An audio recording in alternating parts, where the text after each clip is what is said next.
नमस्ते प्रिय छात्रों, आज हम व्याकरण भाग में आने वाले मुहावरे, लिंग, काल और वचन के बारे में अध्ययन करेंगे। तो शायद आप लोगों को इससे पहले पता है कि मुहावरे क्या होते हैं, लिंग क्या होते हैं, काल क्या होता है और वचन क्या होते हैं। तो चलिए हम एक एक का अर्थ देखते हुए जाएंगे। तो आपके जो व्याकरण भाग में जो भी हम यहाँ पर पढ़ाते हैं उस पर कृपया आप ध्यान दीजिए। तो अभी मुहावरे किसे कहते हैं? तो मुहावरे का अर्थ इस प्रकार है कि मुहावरे ऐसे वाक्यांश जो सामान्य अर्थ का बोध न कराकर किसी विलक्षण अर्थ की प्रतीति कराए वह मुहावरा कहलाता है। यानी यहाँ पर एक जो वाक्यांश होता है उस वाक्यांश का सामान्य अर्थ नहीं रहता है, उसका एक विलक्षण अर्थ होता है, तो उसी को हम मुहावरा कहते हैं। तो उदाहरण के लिए कि कक्षा में प्रथम आने की सूचना पाकर मैं खुशी से फूला न समाया। तो देखिए, खुशी से फूला न समाना यह मुहावरा है। तो इस मुहावरे का अर्थ है बहुत खुश हो जाना। और उसके बाद है राजू ने राम को चकमा दिया। तो यहाँ पर चकमा देना यह भी मुहावरा है। तो इस मुहावरे का अर्थ है धोखा देना। तो यह एक वाक्यांश का विशेष अर्थ यहाँ पर हम देख सकते हैं। तो चलिए आपके जो व्याकरण भाग में आने वाले मुहावरों पर हम ध्यान देंगे, जो इस प्रकार है।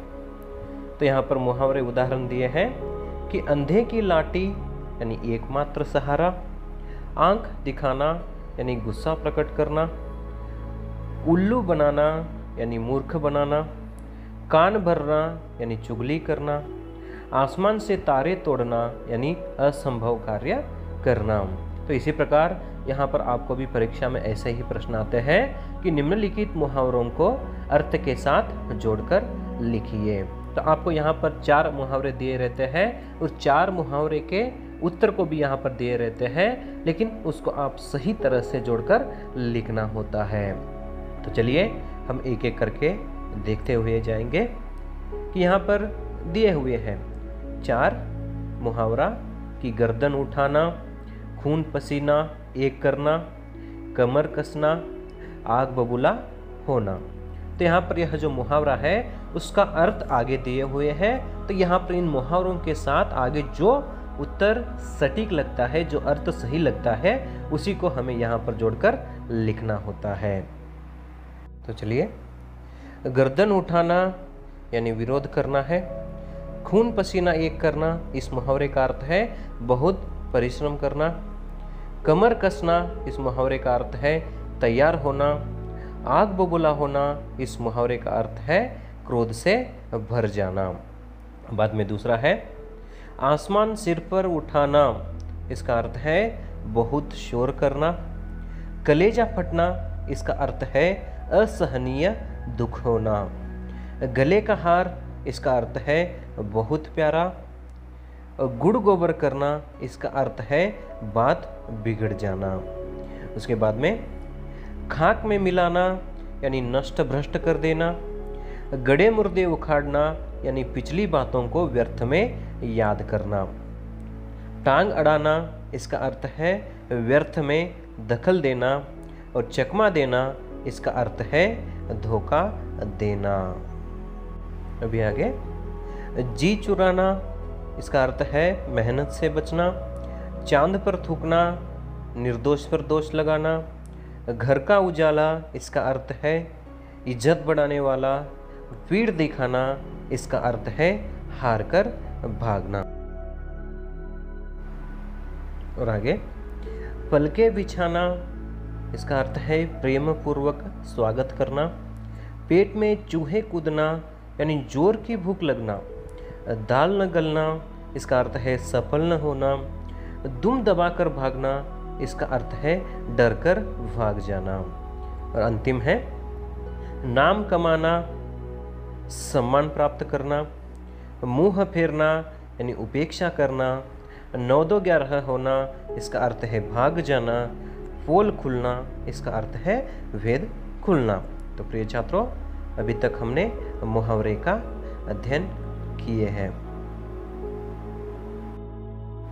तो चलिए प्रिय छात्रों, अभी हम दूसरे विषय पर जाएंगे, जो है लिंग। लिंग को अंग्रेजी में जेंडर कहते हैं। तो चलिए लिंग का अर्थ देखेंगे। संज्ञा के जिस रूप से व्यक्ति या वस्तु की नर या मादा जाति का बोध हो, उसे व्याकरण में लिंग कहते हैं। अथवा संज्ञा के जिस रूप से व्यक्ति या वस्तु के पुरुष या स्त्री जाति का बोध हो, उसे हम लिंग कहते हैं। तो चलिए, लिंग के प्रकार हिंदी में 2 है। अन्य भाषाओं में अन्य अन्य प्रकार है, लेकिन हिंदी भाषा में सिर्फ 2 प्रकार है। तो देखेंगे इस प्रकार, पुल्लिंग और स्त्रीलिंग। तो पुल्लिंग किसे कहते हैं? तो पुल्लिंग का अर्थ इस प्रकार है, जिन संज्ञा शब्दों से पुरुष जाति का बोध होता है, उसे पुल्लिंग कहते हैं। उदाहरण के लिए पिता, लड़का। उसके बाद दूसरा प्रकार है स्त्रीलिंग। तो स्त्रीलिंग का अर्थ इस प्रकार है, जिस संज्ञा शब्द से स्त्री जाति का बोध होता है, उसे स्त्रीलिंग कहते हैं। उदाहरण के लिए माता, लड़की। तो यहाँ पर इन शब्दों में स्त्री जाति का बोध हो रहा है, इसलिए इसे हम स्त्रीलिंग कहते हैं। तो आपको जो यहाँ पर दिए रहते हैं, वहाँ पर आपको इस प्रकार प्रश्न रहता है कि अन्य लिंग रूप लिखिए। तो उस समय में आपको यह बात ध्यान रखना है कि आपको दिया हुआ शब्द पुल्लिंग है या स्त्रीलिंग है। अगर दिया हुआ शब्द पुल्लिंग रहा तो आपको स्त्रीलिंग में लिखना है, अगर स्त्रीलिंग रहा तो आपको पुल्लिंग में लिखना है। तो चलिए, यहाँ पर दिए हुए हैं कि निम्नलिखित शब्दों से स्त्रीलिंग रूप लिखिए। तो आपको यहाँ पर पुल्लिंग शब्द दिए हुए हैं, उन पुल्लिंग शब्दों के साथ यहाँ पर स्त्रीलिंग लिखना है। तो देखेंगे हम, देवता, इसका स्त्रीलिंग रूप है देवी। दास, इसका स्त्रीलिंग रूप है दासी। पुत्र, स्त्रीलिंग रूप है पुत्री। राक्षस, राक्षसी। बेटा, बेटी। मामा, मामी। चाचा, चाची। दादा, दादी। नाना, नानी। पिता, माता। श्रीमान, श्रीमती। वर, वधू। नर, नारी। लेखक, लेखिका। पाठक, पाठिका। सुनार, सुनारिन। मोर, मोरनी। लुहार, लुहारिन। धोबी, धोबिन। नौकर, नौकरानी। स्वामी, स्वामिनी। तेजस्वी, तेजस्विनी। सुत, सुता। अध्यापक, अध्यापिका। रूपवान, रूपवती। और आगे यहाँ पर दिए हुए हैं कि निम्नलिखित स्त्रीलिंग शब्दों के पुल्लिंग रूप लिखिए। तो यहाँ पर आपके लिए स्त्रीलिंग रूप दिए हैं, उसका हमें पुल्लिंग लिखना है। तो इस प्रकार है, स्त्री, पुरुष। भैंस, भैंसा। गाय, बैल। विदुषी, विद्वान। विधवा, विधुर। गुणवती, गुणवान। पुतली, पुतला। गायिका, गायक। रानी, राजा। बालिका, बालक। बेगम, बादशाह। सम्राज्ञी, सम्राट। बुद्धिमती, बुद्धिमान। दर्शिका, दर्शक। निर्बला, निर्बल। शिष्या, शिष्य। चौधरानी, चौधरी। संरक्षिका, संरक्षक। भगवती, भगवान। देवरानी, देवर। जेठानी, जेठ। डिबिया, डिब्बा, चूहिया, चूहा, याचिका, याचक, पत्नी, पति। तो इस प्रकार आपको परीक्षा में प्रश्न आएंगे कि अन्य लिंग रूप लिखिए। तो आपको एक बात का यही ध्यान रखना है कि दिया हुआ शब्द स्त्रीलिंग है या पुल्लिंग है, तब आप आसानी से लिख सकते हैं। तो हम अभी तक लिंग के बारे में जानकारी प्राप्त कर लिए हैं। तो चलिए छात्रों, अभी हम दूसरा विषय है काल, जिसे हम अंग्रेजी में टेंस कहते हैं। तो काल को हिंदी में क्या कहते हैं, उसका अर्थ इस प्रकार है कि क्रिया के जिस रूप से कार्य करने या होने के समय का ज्ञात होता है उसे हम काल कहते हैं। तो यहाँ पर कोई कार्य हो या क्रिया हो, वह किस समय में हुआ है उसके बारे में जानकारी प्राप्त करना ही काल होता है।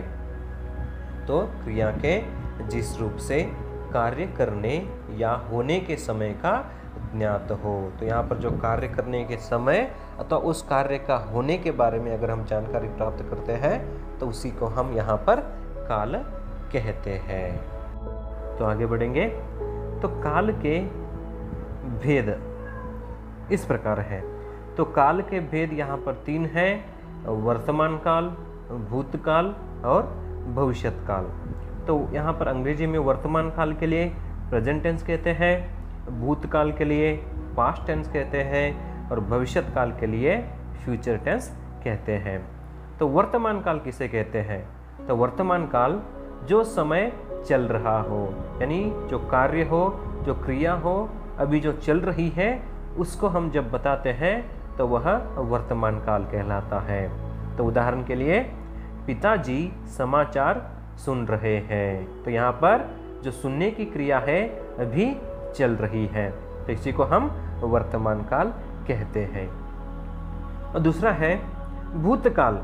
तो भूतकाल को अंग्रेजी में हम पास्ट टेंस कहते हैं। तो यहाँ पर इसका अर्थ इस प्रकार है, भूतकाल कि जो समय बीत चुका है, यानी यहाँ पर जो क्रिया है वह क्रिया पहले ही हो चुकी है, यानी वह समय पहले बीत चुका है, उसी को हम भूतकाल कहते हैं। तो उदाहरण के लिए पिताजी समाचार सुन रहे थे। तो देखिए वर्तमान काल में पिताजी समाचार सुन रहे हैं और यहाँ पर भूतकाल में पिताजी समाचार सुन रहे थे, यानी यहाँ पर सुनने की क्रिया हो चुकी है, वह समय यहाँ पर बीत चुका है।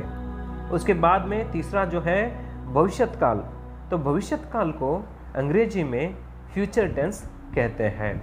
तो भविष्यत काल का अर्थ इस प्रकार है कि जो समय आने वाला हो, यानी यहाँ पर क्रिया आगे होने वाली हो, उसी को हम भविष्यत काल कहते हैं। तो उदाहरण के लिए पिताजी समाचार सुनेंगे। तो देखिए यहाँ पर वर्तमान काल में पिताजी समाचार सुन रहे हैं, भूतकाल में पिताजी समाचार सुन रहे थे और भविष्यत काल में पिताजी समाचार सुनेंगे। क्योंकि यहाँ पर भविष्यत काल की बात होती है तो यहाँ पर पिताजी सुन भी सकते हैं, नहीं सुन भी सकते हैं।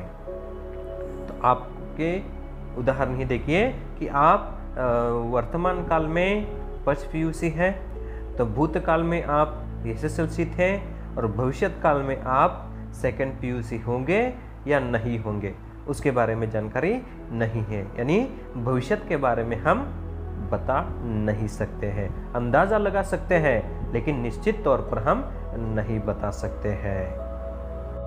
तो चलिए आगे बढ़कर वर्तमान काल की पहचान के लिए वाक्य के अंत में ता, ती, ते, है आदि आते हैं। तो वाक्य के अंत में जहाँ पर ता, ती, है जुड़ते हैं तो वह वाक्य यहाँ पर वर्तमान काल का कहलाता है।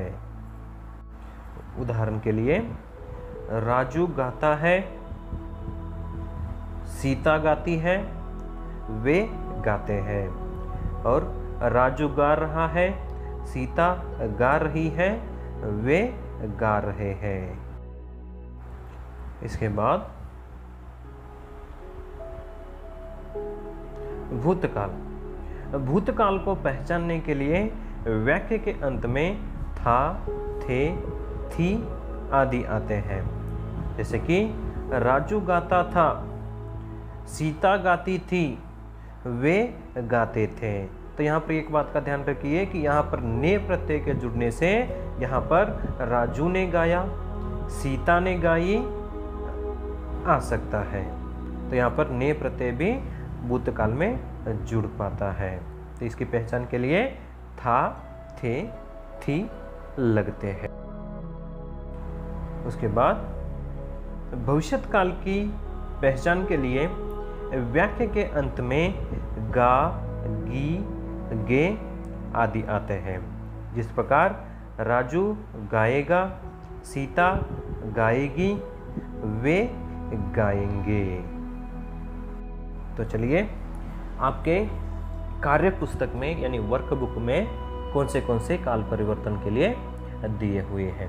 तो आपको यहाँ पर प्रश्न इस प्रकार से आता है कि सूचना अनुसार काल बदलिए। तो यहाँ पर आपको सूचना दिए रहते हैं कि वह जो वाक्य दिया गया है उस वाक्य को कौन से काल में बदलना है। तो सबसे पहले आपको यह बात ध्यान में रखना चाहिए कि यहाँ पर जो वाक्य दिया गया है वह वाक्य कौन से काल में है। तो उसकी जानकारी आपको मिलने के बाद आप आगे बढ़कर जो इंटू ब्रैकेट में वहाँ पर दिया गया है कौन से काल में बदलने के लिए कहते हैं, उस काल में आपको परिवर्तन करना होता है। इससे पहले हम कालों के बारे में जानकारी प्राप्त कर चुके हैं, तो आप बहुत ही आसानी तरीके से इसका उत्तर लिख पाते हैं। तो चलिए पहला प्रश्न है, वह अपना काम करता है। तो यहाँ पर ध्यान रखिए कि यहाँ पर जो दिया गया वाक्य है वह वर्तमान काल का है। तो आपको सूचना दी गई है कि इस वाक्य को भूतकाल में बदलना है। तो यहाँ पर उत्तर इस प्रकार होता है कि वह अपना काम करता था अथवा उसने अपना काम किया। और दूसरा प्रश्न है, उसने फल खाया। तो इस वाक्य को वर्तमान काल में बदलना है। तो उत्तर होता है वह फल खा रहा है अथवा वह फल खाता है। और तीसरा प्रश्न है, सुधा हंसती है। तो इस वाक्य को भविष्यत काल में बदलना है। तो इसका उत्तर होता है सुधा हंसेगी। और चौथा प्रश्न है, सूरदास ने अनेक पद लिखे। तो इसको वर्तमान काल में बदलना है। तो उत्तर इस प्रकार होता है कि सूरदास अनेक पद लिखते हैं। उसके बाद पांचवा प्रश्न है, बालक खा रहा था। तो इस वाक्य को भविष्यत काल में बदलने के लिए कहते हैं। तो इसका उत्तर है बालक खाएगा। और छठा है, कल मेहमान आएंगे। तो भूतकाल में बदलना है। तो इसका उत्तर होता है कि कल मेहमान आए थे। और सातवां है, माता जी मंदिर जाएंगी। तो इस वाक्य को वर्तमान काल में बदलना है। तो उत्तर इस प्रकार से होता है कि माता जी मंदिर जाती है अथवा माता जी मंदिर जा रही है।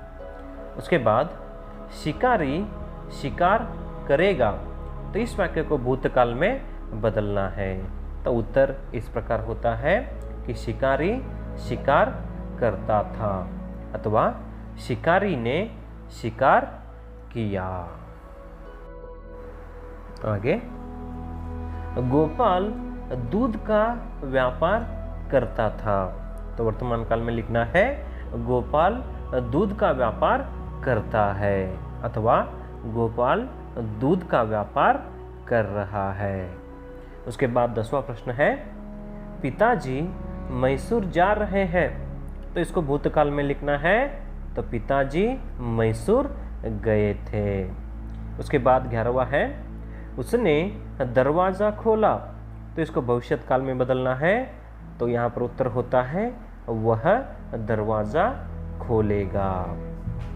उसके बाद 12वां प्रश्न है, उसे सम्मानित किया जाएगा। तो इसको भूतकाल में लिखना है। तो उत्तर इस प्रकार होगा कि उसे सम्मानित किया गया। बाद में 13वां प्रश्न है, माला गाना गाती है। तो भविष्यत काल में बदलना है तो उत्तर माला गाना गाएगी। और 14 प्रश्न है, नेताजी भाषण देंगे, तो वर्तमान काल में लिखना है नेताजी भाषण देते हैं अथवा नेताजी भाषण दे रहे हैं। 15वां है, कई अनाथालय भी खुलेंगे, तो भूतकाल में लिखना है कई अनाथालय भी खुले थे। और 16वां है, श्याम काम करेगा, तो इस वाक्य को भूतकाल में बदलना है श्याम काम करता था अथवा श्याम ने काम किया। और 17वां है, उसने करवट बदली, तो वर्तमान काल में लिखना है वह करवट बदलता है अथवा वह करवट बदल रहा है। और आगे, माताजी पत्र लिखेगी, तो भूतकाल में लिखना है माताजी पत्र लिखती थी। और 19वां है, उसने अध्यापक से बात की, तो वर्तमान काल में बदलना है तो वह अध्यापक से बात करता है अथवा वह अध्यापक से बात कर रहा है। और 20वां है, वह अपने विचार व्यक्त करता है, तो भविष्यत काल में लिखना है वह अपने विचार व्यक्त करेगा।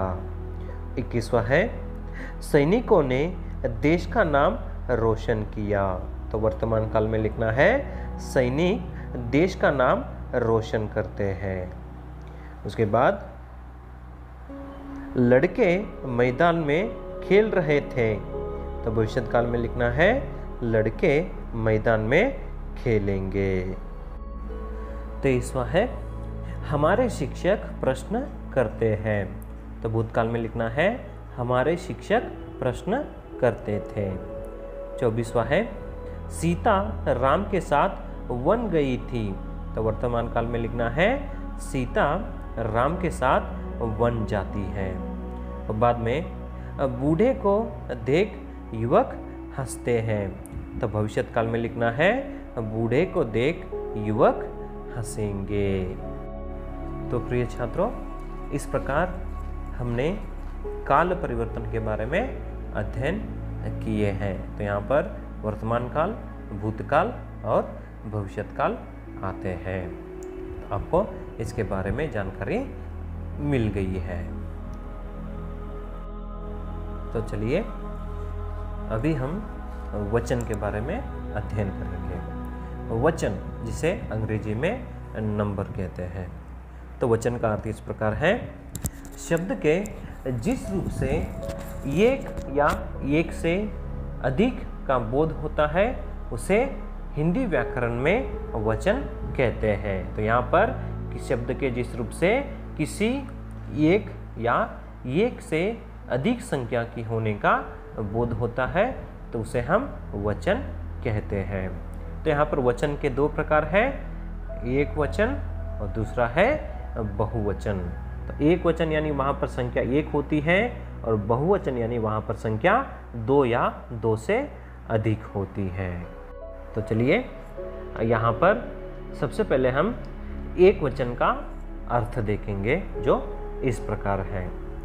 एक वचन संज्ञा के जिस रूप से एक व्यक्ति या एक वस्तु होने का ज्ञात हो उसे एक वचन कहते हैं। जैसे स्त्री, घोड़ा, नदी, रुपया, लड़का, गाय, सिपाही, बच्चा, कपड़ा, माता, माला, पुस्तक, टोपी, बंदर आदि। तो यहाँ पर जो भी शब्द आए हुए हैं वहाँ पर संख्या केवल एक है, इसी कारण यह एक वचन कहलाता है। अभी आगे बहुवचन। तो बहुवचन का अर्थ है शब्द के जिस रूप से एक से अधिक व्यक्ति या वस्तु होने का ज्ञात हो उसे बहुवचन कहते हैं। जैसे स्त्रियां, घोड़े, नदियां, रुपये, लड़के, गायें, कपड़े, टोपियाँ, मालाएं, माताएं, पुस्तकें, वधुएं, गुरुजन, रोटियाँ, लताएं, बेटे आदि। तो यहाँ पर संख्या 2 से अधिक है अथवा 2 है, तो इसी कारण यह बहुवचन कहलाता है। तो चलिए बच्चों, आपके व्याकरण भाग में आने वाले वचनों के बारे में अभी हम जानकारी हासिल करेंगे। तो यहाँ पर देखिए, अन्य वचन रूप लिखिए। तो आपको यहाँ पर भी ऐसे ही एक बात की जानकारी होना चाहिए कि आपको जो शब्द दिया गया है वह एक वचन है या बहुवचन है। अगर दिया हुआ शब्द एक वचन का रहता है तो उसे हमें बहुवचन में लिखना है, और अगर शब्द दिया हुआ बहुवचन रहता है तो उसे हमें एक वचन में लिखना होता है।